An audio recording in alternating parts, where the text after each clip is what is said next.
नमस्कार.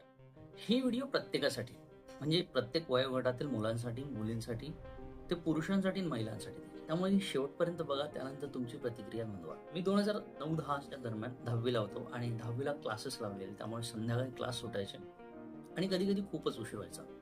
तर एक दिवशी असाच उशीर झालेला भरपूर, आणि मी हॉस्टेलला राहणारा, जो गावापासून जवळजवळ 2 किलोमीटर अंतरावरती, आणि जायला रस्ता जो ऍक्च्युली जंगलातून होता. जर का तुम्ही आजही मुरबाडचा रस्ता, कल्याण मुरबाडचा रस्ता बघितला तर अनेक ठिकाणावरती जंगल भरपूर आहे, आणि माझ्या शाळेपासून ते हॉस्टेलपर्यंतचा रस्ता खूप जंगलात होता. हायवे पासून आतमध्ये हॉस्टेल अजून जंगलात होतं. त्या रस्त्यावरती, हायवेच्या आणि आमच्या हॉस्टेलच्या रस्त्यावरती एक हॉस्पिटल होतं. त्या हॉस्पिटलमध्ये एक मुलगी मेली. तर रात्रीचे मी जवळजवळ 8:30-9 वाजता तिथून जातो. मनामध्ये एवढी भीती होती की अरे, ती मुलगी भूत झालेली. 5वी पासून मी ते ऐकत आलेलो. तिथून संध्याकाळी जाण्याचा कधीच माझा योगा आला नव्हता तोपर्यंत. पण ज्या दिवशी मी तिथून जात होतो, असं हॉस्पिटल जवळ येत होता, की माझ्या मनातली भीती खूप वाढलेली. खरंच सांगतोय, हॉस्पिटल क्रॉस होईपर्यंत मागे वळून मान फिरवण्याची देखील माझ्या मनात हिंमत नव्हती. इतकी मनामध्ये भीती होती. ज्या क्षणी मी तो हॉस्पिटल क्रॉस केला आणि कळालं, अरे इथे भूत वगैरे काहीच नाहीये. अंधश्रद्धा, श्रद्धा हा प्रत्येकाचा वेगवेगळा भाग आहे. मला त्यावरती आज बोलायचं नाही, मला बोलायचं भीतीवरती. त्या दिवशी माझ्या मनातली, त्या क्षणी ज्या वेळेस मी तो हॉस्पिटल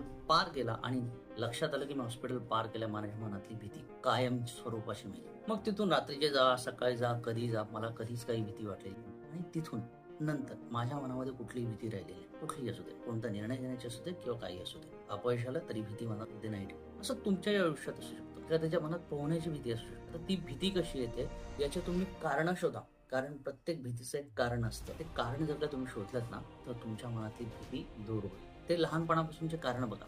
एक तर तुम्ही कोणाला बुडताना बघितलंय, नाहीतर तुम्ही स्वतः पोहण्याच्या सुरुवातीला बुडलेले आहात, किंवा तुम्ही इतक्या बातम्या बघितल्या बुडण्याच्या, तर ती मनामध्ये भीती आहे. महिलांसाठी बाळणपणानंतरची मनामध्ये भीती निर्माण झाली आजकाल, याबद्दल कोणी बोलत नाही. 10वी-11वीच्या पोरांच्या मनामध्ये इतकी भीती टाकून ठेवली, जो पण तुम्ही IIT मध्ये सेट नाही होत तो पण तुमचं आयुष्य सेट नाही. अशी अनेक भीती प्रत्येकासाठी वेगवेगळी असते. तुम्ही तुमच्या भीतीवरती मात करायला शिका. कारण शोधा त्याची, कशामुळे नक्की भीती आहे. जसं मी मात केली, आणि त्या दिवसानंतर मला रात्रीचे बाहेर फिरायला कधीच मनामध्ये भीती आली नाही. माहिती आवडली असेल, यातून काहीतरी शिकला असाल, समजलं असाल, तर फॉलो करायला विसरू नका.